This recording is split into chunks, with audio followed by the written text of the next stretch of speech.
No. And if you look, you know, as Charles is pointing out, pretty much all of the black music that is in the charts is American.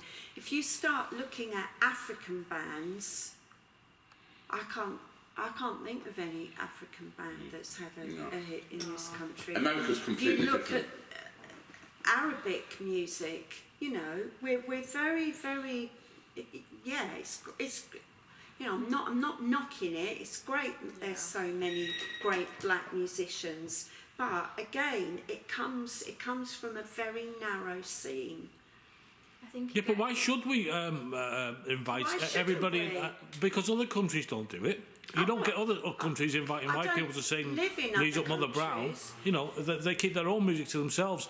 I mean, take the immigration process. You don't see Saudi Arabia taking one person in. You know, it's all Britain and all the rest of it.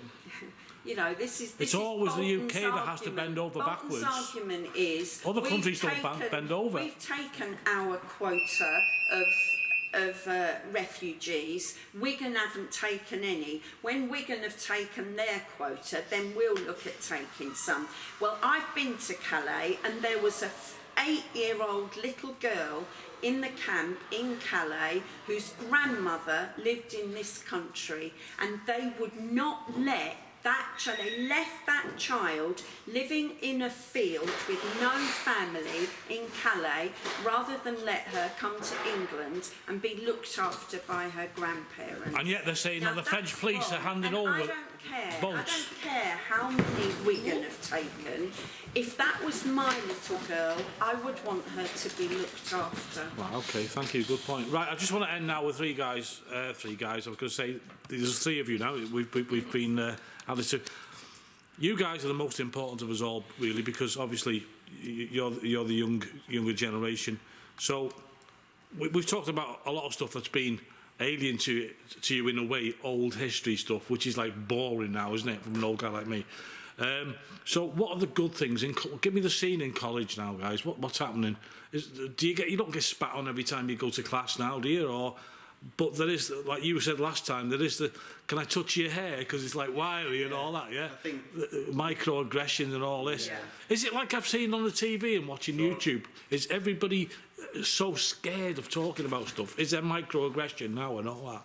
I don't think so. Tell me about it. Yeah, tell me about that. I've been in the lunchroom and it's almost been. It's been like they've not seen me, seen that I'm there, even though they're completely aware that I'm there. Yeah. And they'll have conversations like discussing openly racist topics, like things such as Blackface. Yeah. And I've had to jump in and actually explain to them why they can't do that as a Halloween costume, and I ended up in about a 20-minute debate that I had to jump out and just storm out of afterwards. Because right, well that one really gets me. That started in America where people were wearing indigenous people's costumes or Mexican, and they went nuts, and I'm thinking, why? What's the harm there? You can dress up as a Welshman with leeks around and daffodils around your neck. I don't care. Why should you care about that? The difficult part about it is when people dress, or they like blackface, or like I said, they dress as Red Indians, then that's not an accurate representation of what they're... It's not supposed to be. When the blackface or the minstrel show, for example, what was wrong with that? I used to love that. It's an exaggerated version. It's with the big red lips and the really dark skin. Yeah. That depiction of black people is a negative one. Well, that never made me racist. But it's the minstrel show, which is the example I'll use, is a show to entertain its white audience at the expense of black people. They're not laughing because it's great comedy. They're laughing because it's slapstick. He's got big red lips and he's dancing. But every joke in the UK was about an Irishman at one point. But we love the Irish. But now, in the world we live in, that's not acceptable in the same way because we've. And that's what the problem is. It's getting too edgy, man. People should, Well, I just think now we're in a world where it's okay. People should toughen up a bit. Feelings don't count. Logic counts, doesn't it? Well, if logic counts, then really it doesn't make sense to laugh at something that is inaccurate. That's just but if you said, "Come on, George, you're an old man from Wales, you're a sheep thinger, aren't you?" and all that, I'd be like, "Go away," and all that.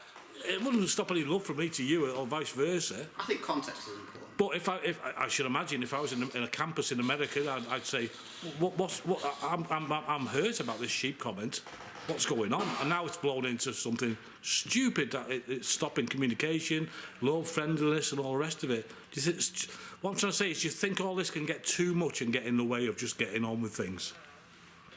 I think my dad worked on the building sites, and there was one black guy that worked on the building site at the time, and that he was called Black Fred. That was what they all called him. And my dad used to say, well, you know, we make jokes about Black Fred, but he just laughs with us, you know, he's all right about it. But this poor bloke, what choice did he have? You know, he either kind of joined in with them laughing at him, Which I bet he did. which of course he did, because he had no choice. Yeah, because there was a Scouser with him, there was a Scot with him. No, It doesn't work like that. There was It doesn't an work like Irish that. with it, you know. It doesn't work like that. Like I tried to explain to you before, George, right, is when you're black and you're in the minority, right, it's a fear thing, right? Because it's like the jungle. We're in the jungle, but we're not the lion. We are the hunted. We are the hunted, yeah? So if I'm here, right, and there's 10 people in this room and I'm the only black guy, and they go, yeah, and there's the black guy, and I go, hey, what's going on? And they go, well, what's your problem? It's a fear thing.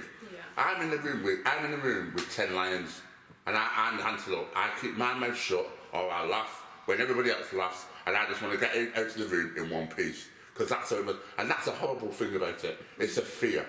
Okay, but come on, guys. Excuse me a minute. But come on, guys. Look, we've got two gorgeous, two lovely-looking girls here and a great-looking guy. You don't. Adding on to that bit, yeah. Okay, go on. Fair enough. Carry on. What Charlie said then, you could have said the exact same thing, and the perception of, if it was a group of 10 white people in the room, for example, you would have made a very good point, whereas Charlie would have had a chip on his shoulder.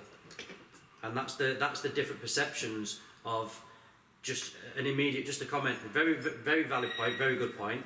But depending on who's delivering it and who's receiving it, is like I say, if you would have said it in a group of predominantly white, in a group of white people and in a quite a, you know, a big audience, it'd have been, oh, very good point.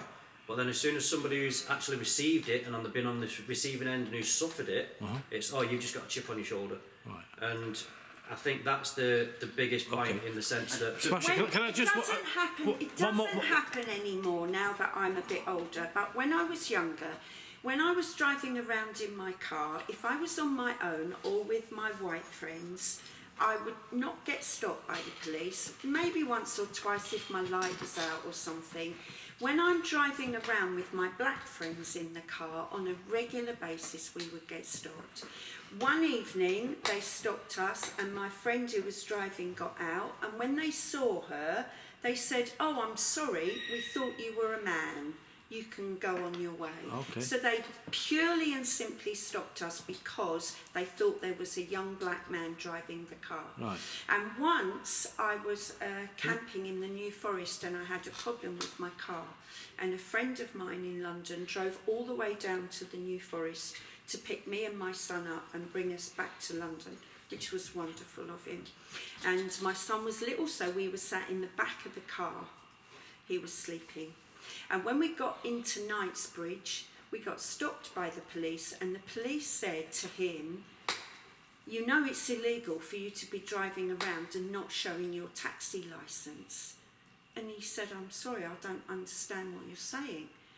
And they had assumed that because there was a black guy driving with a woman and her son sitting in the back seat, white woman and son sitting in the back seat, they'd assumed that he was a taxi driver and were going to, you know, they were going to nick him. Yeah. Oh, that goes on for sure, even now, definitely. I mean, I've got friends that go through all that, you know. Right, I want to end this little tit for two, whatever it is, with you guys. Where are we going? You help me out. How should I change my attitude? Where are we going now? Are things getting better? You said last time there's hope. No. Yeah, because you've got... There's no doubt. Things are getting better.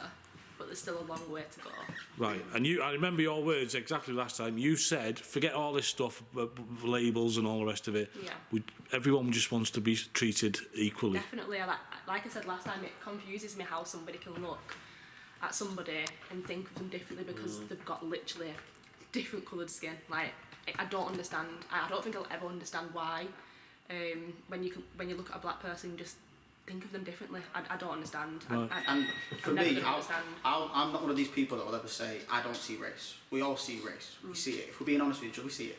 But I think the difficult part is breaking down your own perceptions of what you have behind that race. You're asking where we go. Yeah. The easiest question is to say, you just got to educate yourself. Yeah. You just got to educate yourself, and that's by reading, by having open conversations with people that you might know or your friends might know. I think it's just important to enlighten yourself about what and be honest with yourself. Yeah. Cool. And one last thing. I reckon I might be wrong, okay? But there's certain parts of this country where people have never spoken to a black guy or a black girl, yeah? And I think they're slightly afraid, yeah? We're inherently scared of things we don't know about. We're frightened. And it's all whipped up by the media. Yes, and that too. So I would suggest that people get to know people who are different, whether they're different in colour or different in figurement, you know, one-armed guy or what.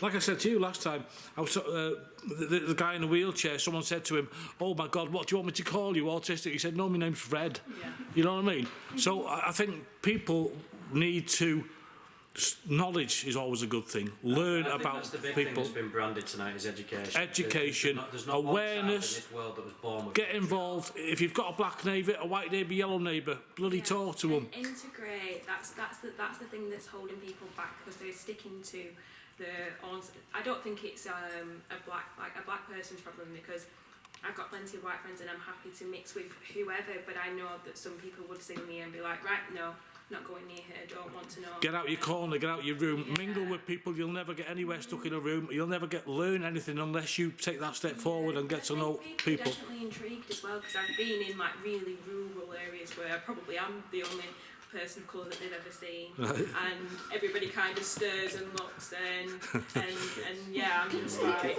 a spectacle, but yeah, kids especially. Like, who's that? Why are they brown? But don't be afraid if your kid asks you that. Don't Is that what kids say? Yeah. Go away. Yeah, definitely. And if you're a white parent, don't be afraid of answering your kid honestly and encouraging them to speak to the person. I love that. Right. I love that. Yeah, definitely. Can I just say one thing? Well, I just want to end it now with you, Charlie, because it's getting late now and dark. So if you, you know, I'd like to thank everybody for coming. I want to say one thing, and it's the God's honest truth. When I got into youth work and working with young people, the beauty of it for me is that a young person will see you, and there's no politics, there's no, oh, I shouldn't say this, I shouldn't say that. They just say whatever they think. And it's true, it's unconditional, it's pure, it's not full of hate or whatever. And then you'll answer them in a manner, and you'll know, if you've worked with primary school children, there's a beauty of it. And that's, and you touched upon it before, for me, and I started this conversation by saying it, and I'll end it by saying it, it's about education. And the younger they are, the better it is. And you touched on, you said something and it sort of got lost in it. And it's probably one of the most important things that's been said today. And people are born with hate. They're not born with it. Most people, it comes from the families or the environment. Yeah, in the environment. They're not born with it. So it's a case of, please, let's get it into schools. Let's teach, if you're going to educate somebody, educate them with everything. Yeah. Let's talk about slavery, let's talk about the war, let's talk about everything. And let's not sweep things under the carpet. Let's talk about everything. Do you want to thank everybody for... Yeah, absolutely. Thank you for everybody coming. Yeah, and I think hopefully when George has put this thing together, we can, I mean, my thing is that we can get this into school. Hang on, don't disappear.